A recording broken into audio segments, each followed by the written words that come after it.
Hello students, this is our class number 3 on the topic set theory, and in this class we shall discuss the algebra of sets. And the question is, what is algebra of sets? In set algebra or algebra of sets, we see how different operation between two or more sets can be performed. Better to say how different set theoric operation can be performed between two or more sets. So to know this, we first start here with the definition of universal set. Now see that in set theory, sometimes it happens that all the sets of a particular topic of discussion are the subset of a fixed set. This fixed set is called the universal set, and universal set is denoted by the English alphabet U. For example, if you say that the set of vowels, the set of consonant, any alphabet lying between A and M, any alphabet lying between C and S, you see that the set of alphabet is the universal set over here, because all the sets are the subset of the set of alphabet. So, if we consider a particular topic of discussion and we find that all the sets are the subset of a fixed set, then the fixed set is called a universal set. Our next topic is Venn diagram. Venn diagram is a diagram which is used to represent sets. In this diagram, universal set is denoted by a rectangle and any set is shown as a circle or a closed curve within it. For example, here I am drawing see that here is a rectangle and any set is shown as a circle within it, like this. Here we can also draw more than one sets, or sometime instead of drawing circle, we also show a closed curve like this. So this also a way of representing a set. So every set is shown as a circle within it because we consider every set is the subset of universal set. So here is the operation union, which is performed between two or more than two sets. So let's see what is the definition. The union of two sets A and B is the set of all those elements which are belonging to either A or B or both A and B. Now let us draw the Venn diagram of union. Here is a rectangle which is representing the universal set. Here is our set A, here is our set B. So this shaded region is called A union B.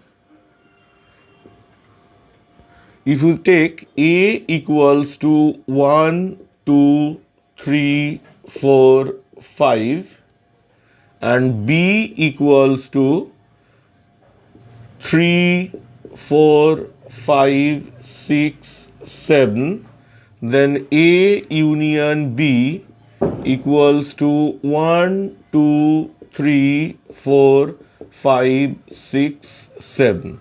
That is all elements of A and all elements of B, and the common elements are written once and only once, because just if you remember the definition of set, one element can occur once and only once in a set. Now if we write like this, here is our 1, then 2, then 3, 4, 5 is the common element. So in common portion we are writing 3, 4, 5, and here is 6 and 7. So this is union. I am taking another example. Let A be the set whose elements are X such that X equals to 2n plus 1, where n belongs to W for the set of whole number. Now we are taking another set B. B has elements x such that x equals to 2n, where n belongs to n, capital N for the set of natural number. Now for W starts with, we know what are the elements of W. W starts with 0. So if you take 0, so we shall get x equal to 1. If you take 1, then we shall get 2 into 1 plus 1, that is 3. If you take 2, n equals to 2, whole number 2, so we shall get 5 and so on. So A is the set of all odd number. Now write B. B is of the form, B's elements are of the form 2n, where n belongs to n, where that means n is a natural number. So for first natural number 1, we take x value is 2, we get x value is 2. For the second natural number 2, we get x value is 4 and so on. So clearly B is the set of all even number and A is the set of all odd number. Therefore A union B equals to 1, 2, 3 dot dot dot, that is all even number and all odd number. So A union B is the set of all natural number. Now here we shall discuss some properties of union. You can see that A union B in set builder form or property method we write like this. A union B is the set of all elements X such that X belongs to A or X belongs to B. Sometimes instead of writing OR, we use this symbol. This one is also read as OR. Clear? Now we shall discuss some properties which are satisfied by union. The first one is A union B equals to B union A. This symbol union is also read as cup. Clear? You can also read like this: A cup B equals to B cup A. This is called commutative rule. Any operation is called commutative if A operation B is same as B operation A. For example, you know that 2 plus 5 is same as 5 plus 2. Therefore, addition is a commutative operation. 2 into 5 is equal to 5 into 2. Therefore, multiplication is a commutative operation. But you cannot say that 2 minus 5 is same as 5 minus 2. So, subtraction as well as divisions, they are not commutative operation. Next is A union B whole union C equals to A union whole B union C. This one is called associative property of union. Next, A union U. Here U for universal set, or you can read like this: A cup U equals to U. A union phi or A cup phi equals to A, and A union A equals to A. This rule also has a specific name. This is called law of idempotency. A union A equals to A. This is called idempotent law of union. When any operation is performed between a set and itself, then the operation is called a idempotent operation. Now we shall discuss the definition of intersection. So the intersection between two sets A and B is the set of all those elements which are belonging to A and B, or you can say that these elements are belonging to both A and B, or very simply we can say that the common elements of A and B. The intersection of two sets is the set of all common elements of A and B. Is a very simple example or simple definition. All common elements of A and B is called the intersection of A and B. So intersection is denoted by this symbol, that is looks like U turned upside down, read as A cap B. This symbol is read as A cap B. And in set theoric, in set builder form, you can say that X such that X belongs to A and X belongs to B. And sometime instead of writing and, we use this symbol. So clearly here if we write the set A intersection B, A intersection B is only 3, 4, 5. That is the set of all common elements. See that the shaded region, that is the region of all common elements, is A intersection B. Now let us take another example. If we take A equals to the set X such that X equals to 2n for all n belongs to n. This symbol is read as for all. For all n belongs to the set of natural number. So if you take n equals to 1, the elements are 2 into 1, that is 2. For n equals to 2, the elements 4, 6, dot dot dot and so on. So A is the set of all even number. Now we take B. B equals to X such that X equals to 5n for all n belongs to n. So what are the elements of B? When n equals to 1, the elements are 5, then n equals to 2, 10 and so on. That is all the multiples of 5 are the elements of B. Now if you consider A intersection B, see that what are the elements. See that 2, 4, 6, 8, 10. 10 is a common element. Here 10 also there. So 10 is a common element. So the common elements must be the multiple of 10, because here you will get again 20. Again 20 is also a multiple of 5. So 2 and the common multiple of 2 and 5 is the set of all multiples of 10. So A intersection B equals to 10, 20, 30 and so on.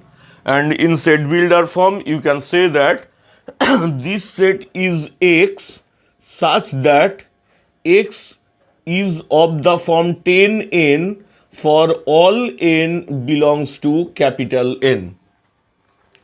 Now remember that intersection is also commutative and associative. Here I am writing intersection is also commutative and associative. So what does it mean? A intersection B equals to B intersection A. We know that this is commutative rule. Then A intersection B whole intersection C equals to A intersection whole B intersection C. This is associative. A intersection A equals to A, that is the common part of A and A is clearly A. This is the law of idempotency of intersection, because the operation is performed between A and A. That is, the operation is performed between same elements and it's called the law of idempotency. A intersection phi equals to phi and A intersection U, that is universal set, is A, because A is obviously a subset of U. So clearly one more thing, remember that A and B are both subsets of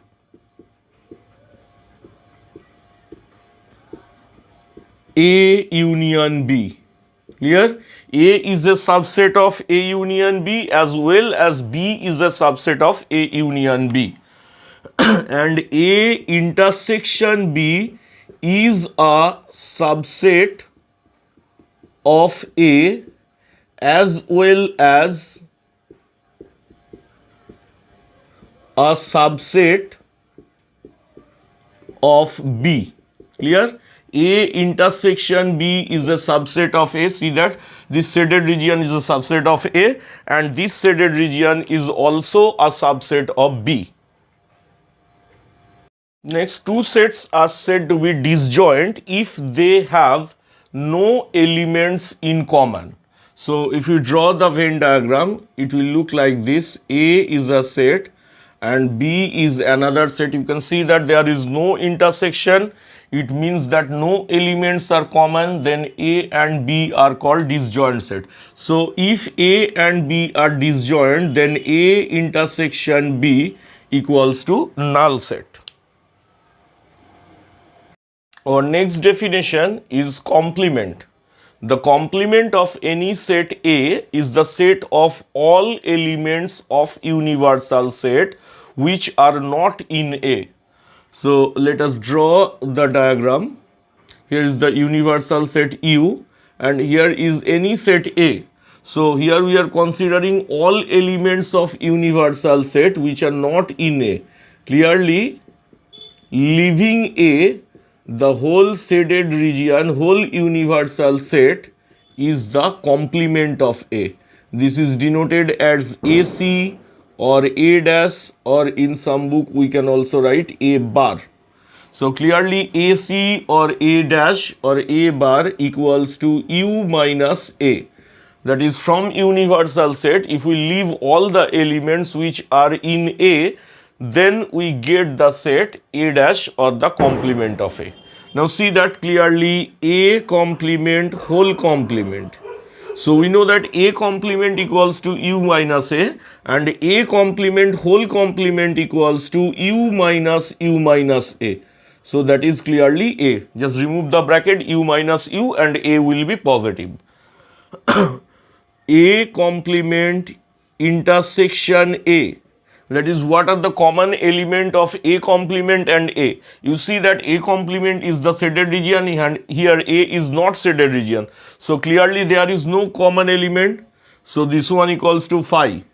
Again, A complement union A equals to the universal set itself. Phi complement equals to universal set and the complement of universal set is phi.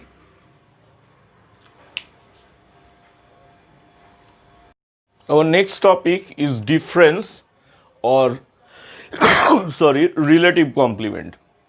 Let S and T are two sets, and if we consider all elements of S which are not common to T, then the set is called the relative complement of T in S. This is denoted by S minus T or S oblique T. Just see the diagram. Here is the universal set. This is the set S. This is the set T. Now here is the set of elements of S which are not common to T. So this part is called S minus T or the relative complement of T in S. We have already seen the definition of complement. A complement, what does it mean? We subtract A from the universal set. Now here the relative complement of T, that is complement of T means we subtract T, and since it is relative complement, we do not subtract T from universal set, but we subtract T from a specific set which is referred in the question. That is, we say that relative complement of T. Complement of T means T is to be subtracted in S. Whenever relative complement is given, they must refer to the set from which you have to subtract the elements of T. Clear? So here S is the set and the relative complement of T means we have to subtract all the elements of T from the set S. So this part is S minus T or S slash T. Similarly, if you consider this part is what? T minus S. That is, you can say that it is the relative complement of S because S is subtracted. So it is the relative complement of S in T, or this is T slash S. T slash S. So if you want to see the set builder form, S minus T equal to X such that X belongs to S and X doesn't belong to T. So see that S minus T is always a subset of S, as well as T minus S is always a subset of T. So here is the next definition. The definition is called symmetric difference. The symmetric difference between two sets S and T is the set of all uncommon elements